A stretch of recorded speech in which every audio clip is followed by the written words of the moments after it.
These things happened to me nearly 10 years ago. I lived in a city, but the city was hot in summer. I wanted to see the country. I wanted to walk in the woods and see green trees. I had a little red car, and I had a map too. I drove all night out into the country. I was happy in my car. We had a very good summer that year. The country was very pretty in the early morning. The sun was hot, and the sky was blue. I heard the birds in the trees. And then my car stopped suddenly. What's wrong? I thought. Oh dear, I haven't got any petrol. Now I'll have to walk. I'll have to find a town and buy some petrol. But where am I? I looked at the map. I wasn't near a town. I was lost in the country. And then I saw the girl. She walked down the road with flowers in her hand. She wore a long dress, and her hair was long too. It was long and black, and it shone in the sun. She was very pretty. I wanted to speak to her, so I got out of the car. "Hello," I said. "I'm lost. Where am I?" She looked afraid, so I spoke quietly. "I haven't got any petrol," I said. "Where can I find some?"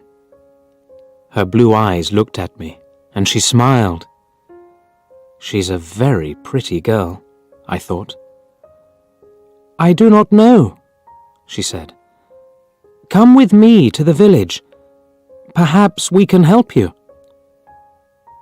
I went with her happily, and we walked a long way.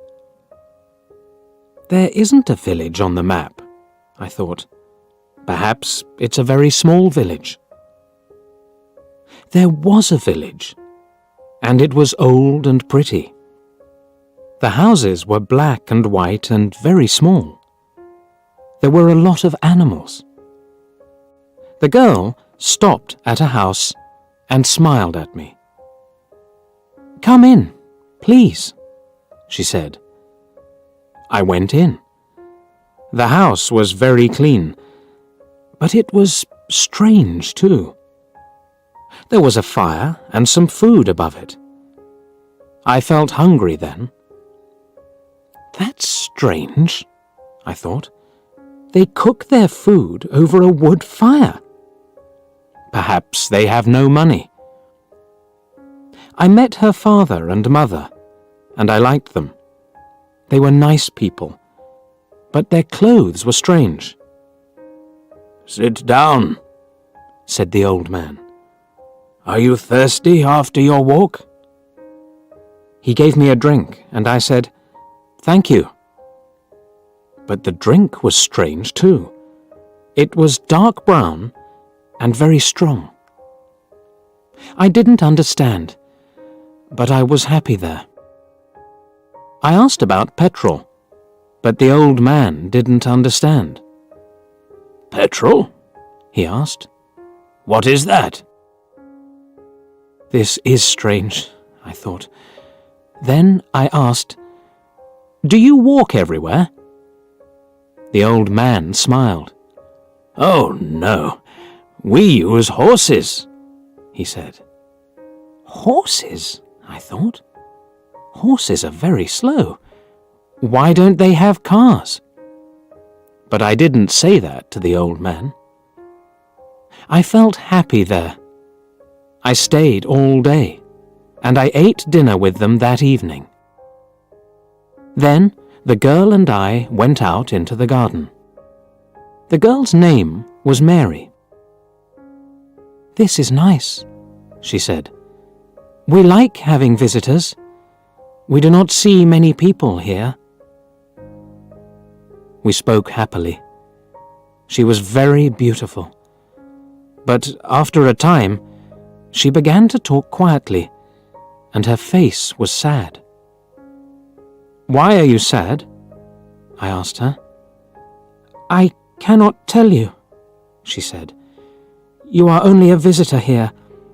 We have to say goodbye tonight. You have to go now." I didn't understand. I loved her, I knew that, and I wanted to help her. Why did I have to go? But Mary said again in a sad voice, "You have to go. It is dangerous here." So I said, "I'll go to the next town and find some petrol. Then I'll come back." She didn't speak. "I love you, Mary," I said, "and I'll come back to you. You won't stop me."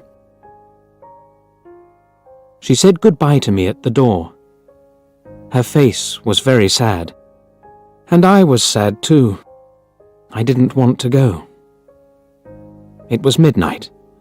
The night was very dark, but I walked and walked. I was very tired when I saw the lights of a town. I found some petrol, and then I asked the name of the village. But the man at the garage gave me a strange look. "What village?" he asked. I told him about the village. I told him about the old houses and the people with strange clothes. Again, he gave me a strange look. He thought, and then he said, "There was a village there, but it isn't there now. There are stories about it, strange stories." "What do people say about it?" I asked. He didn't want to tell me, but then he said, "There was a big fire in the village. Everybody died. There aren't any people or houses there now." "How did it happen?" I asked. "And why?" "Oliver Cromwell killed them," he said. "He was angry with the villagers because they helped the king in the war." I couldn't speak. This isn't right, I thought. That war happened 350 years ago. Then I remembered the strange clothes, the long hair, the food over the fire, and the old houses. And I remembered, too, about the horses. "But I don't understand," I cried. "I saw the people and the village. I spoke to some people there." The man looked quickly at me, and then he spoke. "There's an interesting story about the village. For one day, every 10 years, it lives again. But only for one day. Then it goes away again for another 10 years. On that one day, you can find the village, but you have to leave before morning, or you will never leave." Can this be right? I thought. Perhaps it was.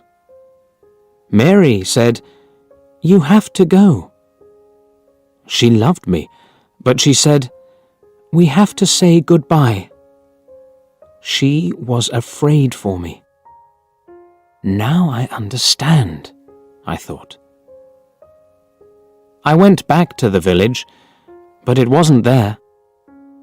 I looked again and again, but I couldn't find it. I saw only flowers and trees. I heard only the sound of the birds and the wind. I was very sad. I sat down on the ground and cried. I will never forget that day.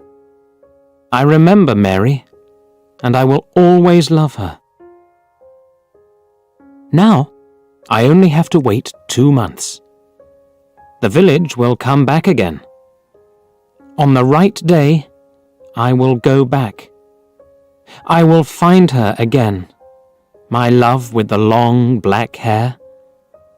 And this time, I will not leave before morning. I will stay with her.